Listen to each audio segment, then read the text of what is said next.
Hello? Karen, what was that like for you being in the courtroom today and seeing Bruce McArthur and hearing him plead guilty to 8 counts of first degree murder? Another really strange, sad day. I don't know if I believe in the word closure. I think possibly an easing is all you get. Not for me, closure won't happen. The way I'm trying to look at it, the man I knew actually didn't exist. So that's the best I can go with. This is someone else entirely. Who do you see up there, Karen? I know you knew him from before. Can you kind of tell us the difference? Well, this man, if we're being factual, is much older, stooped, lost a lot of weight. I knew a man who was always energetic, enthusiastic, always eager to get on to the next thing. And this is just a shuffling, broken man, as he should be. As he should be. How many details do you want to know? How many of the details do you want to know about what happened at your property, or would you rather not know the intricate details of what went on? I'd rather know than get a surprise. And things keep coming back from unexpected sources, so I'd rather just know. Karen, what was going through your mind as you heard the brief statement of facts today? We hear how he was staging some remains and the way that he killed some of these victims. No surprises there. I knew most of it. I didn't know about the staging. I did ask after if staging was what I thought, and apparently it is. What is staging? What are they talking? Oh, well, I can't. You can say that. My guess is that you have a certain interest in having your victims appear a certain way. So you make that happen for your own benefit. And did he take photographs of that? Oh, I don't know if he took photographs. I imagine he did. I believe that's what they said. Otherwise, they wouldn't know. I'm sure. It's been a long and very difficult year for you. When you heard him plead there at the end, was it surreal to kind of see this all come to this kind of conclusion here? Surreal is so overworked. I think we need some new words. But yes, it was not normal. It was not even shocking. I guess surreal is the best we can do. What's been the hardest part for you in this last year? Just thinking about the last moments of those men. It comes to me quite often, particularly the two that I met very briefly, but I did meet 2 of them, and if I'm haunted by that, yes, I am haunted by that. Who were the 2 that you met? Karen, will you be able to find closure from all of this? Are you able to heal from all of this? No. I'm not big on forgiveness, and I'm not big on closure. Terrible things were done. Who were the 2 that you met? Well, I think I'll just leave it at that. Can you tell us what their personalities, what they were like? Very pleasant, very nice man. The second man, very lost, obviously not adapting to Canada very quickly. Difficulty finding his way. The other man seemed really at ease with his new life and pleasant. Humor. Sorry, who were they?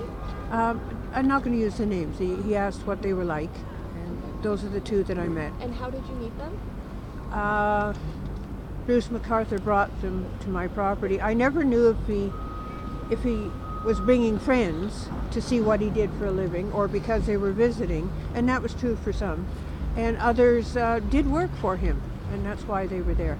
Does that magnify the horror for you that you actually met some of these people? I'm sorry, one at a time. I'm new at this. How does the house feel now when you go home? Fine. I get surprises. I'm still finding, things not where they should be because of the search, but I mean, that's to be expected. It feels fine. Does that magnify the horror for you that you met these people? Sorry, I think you were next. I was just wondering, did he show enough remorse for you today? Did you get a sense that he feels some remorse? I just saw a blank face. Obviously, he would like to keep himself to himself in the courtroom, but what does remorse look like? I only saw a blank face. Karen, a couple of months ago, Bruce McArthur's family came to your home and they collected the rest of his things from your home. Yes. In your discussions with them, what did they say?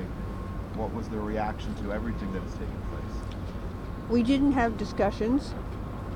We had pleasant conversation.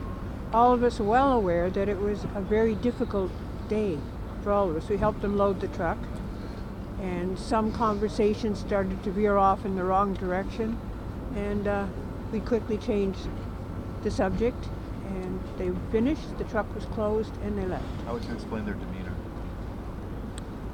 Oh. Sad, upset, a sense of wondering, and extremely difficult. Just, there again, it's a ridiculously simple word. Difficult isn't enough. Does it magnify the horror? Does it magnify the horror for you that you met these people and had conversations with them? I think I said that, yes, that it's harder, I'm sorry, you're referring to the family or the I met? Two gentlemen you met. Yes, of course. They're not just on a list or a photograph. They were people standing in front of me. That's much different. Karen, why did you want to be here today? Why did you want to come today? I'm not sure. I debated all last night, and I thought, you have to see it through. It made it real in a proper legal sense, and for me it felt better to be here. And have you thought about what you're going to say in the victim impact statements? A little bit. Again, it'll run through my mind, and I have a deadline. Could you give us a sense of what you're going to say? What am I going to say? Well, I'm trying not to be trivial, I'll tell you that much, because I feel as if I'm a victim, I'm way at the bottom of the list. But it's supposed to be my impact, so I will talk about the things that bothered me, even if they were small. It was my life, it was my partner's life, so if it bothered us, then to us it was important. Is it hard, Karen, for you to reconcile the fact that this man who was gardening, storing his tools at your house in your garage, during that time, police now say, and he's been charged and pled guilty to killing and dismembering these men. When you think back, does that haunt you that you didn't really know him the way you thought you did? I think there's a lot of people we don't really know. Obviously not quite the split. I mean, how many of us have had the shock of the bon vivant husband in the neighborhood who behind closed doors is abusing his family? That is hardly unusual in Canada, and yet we never saw the difference. What was he like? Can you just tell us what kind of man he was? We call it Bruce A and Bruce B. Bruce A was a man who seemed to have made decisions about his life and was very happy with them. He enjoyed his job, he enjoyed his clients, never got bored with the plants. He was very talented at it. He was very fond of his children. He was a great grandfather. I remember having an argument with him. I had just bought a decorated cake in Thorncliffe for $60, and he had paid $250 to get one for his granddaughter, who was far too small to even look at the cake. But, for his grandchildren, everything.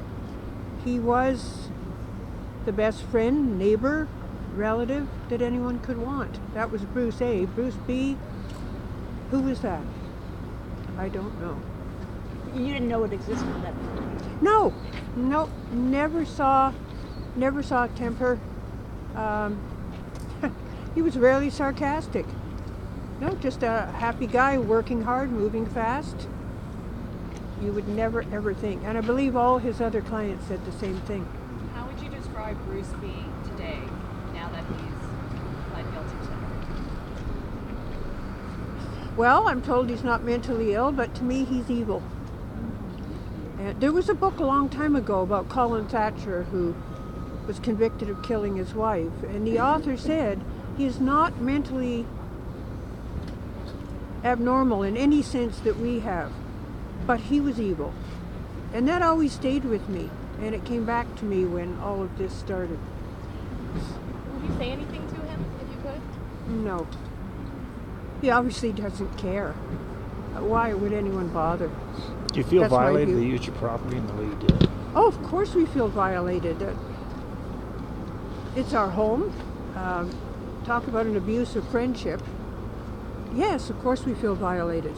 It'll take a long time before that backyard is back together. But the wonderful people from the Metropolitan Community Church did come They volunteered, they came, and they replanted the backyard. So we're on our way to being better. So if that's it. Thank you. Thank you, Thank Karen. you. Your last name, Fraser. Karen? What's your last name, With an Karen? S. It's Fraser, no I. Thank you. Thanks so much, Karen. Thank you.